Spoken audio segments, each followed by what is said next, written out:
Good to see everybody back. Another rivalry game this weekend, night game in Neyland, dark mode.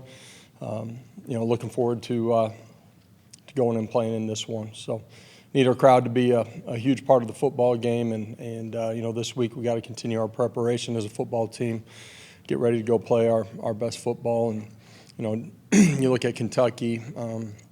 It's a group that defensively is playing extremely well.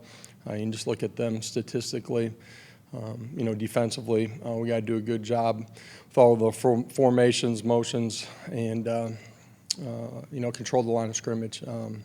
Quarterback run game being a part of that as well. And for our special teams, they got a dynamic returner that can change the game, and got to do a great job against him. So, open it up.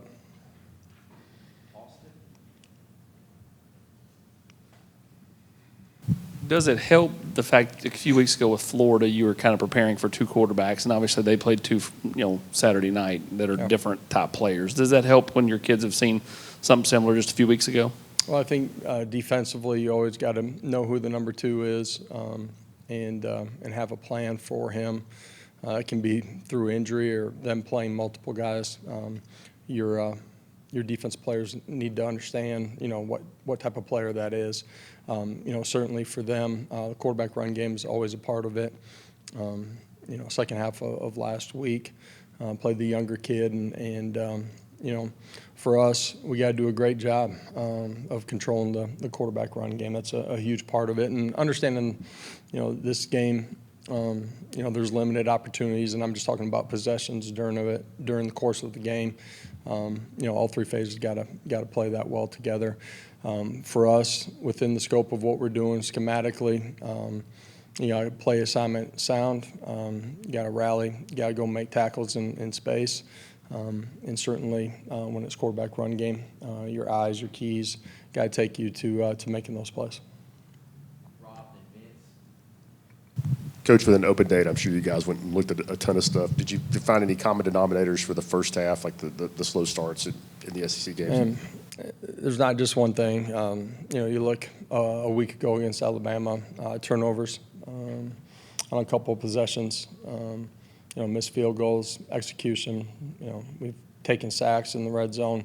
It's a combination of all of us being a little bit better, coaches and players together.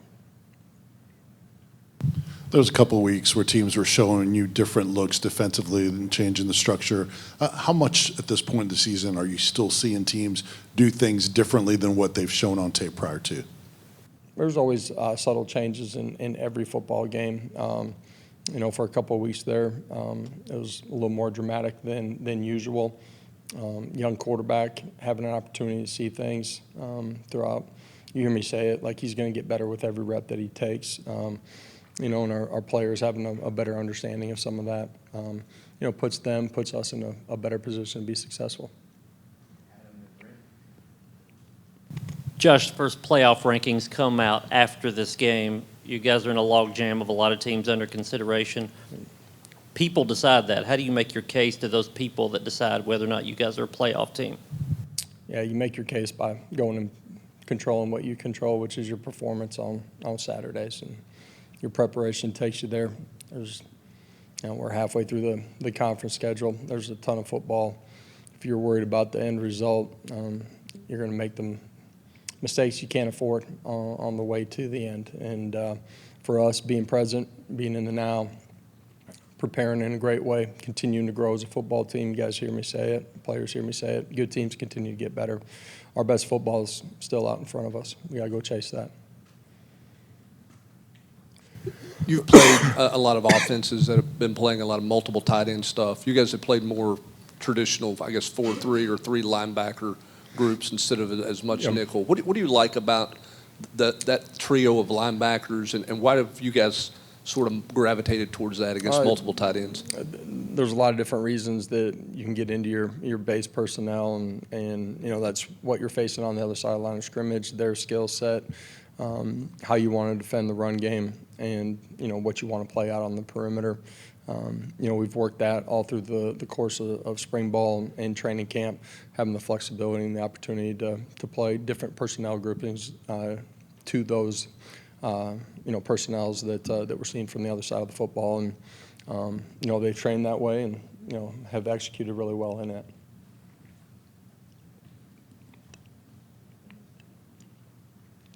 I'm sure it's never perfect, but just how high of a level do you think Gerald McCoy is playing for you right now? Yeah, it is never perfect. You're chasing it every day, but he's playing really good football, playing with great discipline at the line of scrimmage, and his press technique. He's got the athletic traits to recover when it's not perfect at the line of scrimmage. He's doing a great job of playing the 50-50 ball, back shoulder fades or vertically all the way down the football field. That comes from his maturity, his fundamentals and technique, and competitive composure at the end of the play. Going off of that, what has allowed Gerald to have this, transition just so early on and be making this big of an impact? I think it just starts with his maturity as a person. Coming out of high school, what he did before he got on the field, and 3 months at the previous stop, changing his body. A guy that, was recruited to play some wide receiver, flips over to the other side of the football. He's a sponge as far as soaking up information inside the meeting room.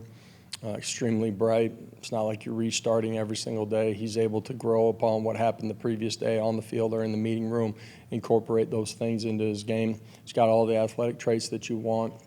But again, his maturity is a huge factor in why he's playing the way that he is.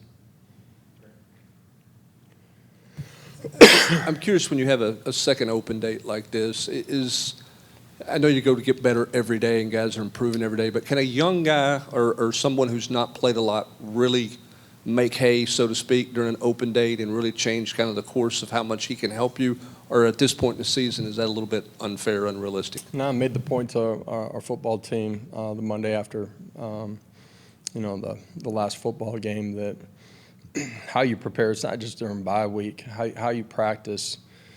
Like, you keep the immediate gratification result doesn't come after one practice. Like, you just keep stacking days, and good things inevitably happen. And there's great examples of that, on our football team during the course of the season.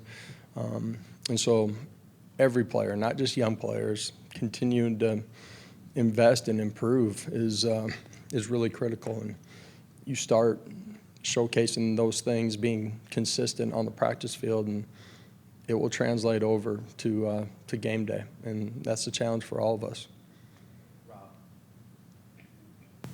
Sticking with that one, Mike Matthews, is that a guy that is building towards maybe a bigger role on the back end of the season? Yeah, Mike's gotten some opportunities. Feel like there's a greater opportunity for execution at times when he's out there. Some of that's the guys around him. Some of that's him too. We need him to continue to come on and be a big part of what we're doing here, on the back half of this conference season. Where are you at in terms of competition on the offensive line? Are there any young players that are threatening for playing time or made enough improvements to where they could be trusted in games? Want to see those guys continue to improve, and that's in our team setting. Some of it's in pass rush against defensive line. Those guys are in a race to be ready to play. You guys have played a lot of guys on the defensive line really throughout your tenure. Even this year, you guys are going 10, 12 deep in games. How do you get kind of a buy-in from a group like that to maybe those guys would probably like to play more individually, but collectively it's benefiting them and the team? How have you guys gotten that sort of buy-in to where they kind of accept that and it's working for you guys? Well, I think it comes from them being connected in the meeting room, understanding those guys are playing at a high level, how playing multiple guys makes us better later in the football game and throughout the course of the season. And when teammates recognize that guys are ready to play, they understand that they've earned the right to go out there and play. And at the end of the day, it's made our defensive line and our defensive unit stronger. Josh, I guess pretty much anytime you play an SEC team, you're going to see some guys up front that give you problems. But with Walker for Kentucky, how many problems does that guy present with sort of his size and athleticism? Yeah, your original statement is true. Like, the difference in this league and everywhere else around the country. You're going to see elite players with great physical traits and athleticism. He's a guy that is a dominant player. As they move him around in his front, he's able to play within their scheme extremely well. Uses his hands. He's physical. He's active, disruptive. He's a really good football player. But their D-line in general, has great size and plays extremely well with pad level. What have you seen from Kentucky's second and third level with guys like Derek Jackson when it comes to impacting your all's pass game? Yeah, they got length, athleticism. They'll play multiple fronts, 3, 4 down, drop 8 at time. They play with great discipline, pattern reading and causing issues with windows. And we got to do a great job of recognizing their rotations, feeling the underneath coverage, and getting to the right spot at the right time with the ball. Thank you all. Have a great day.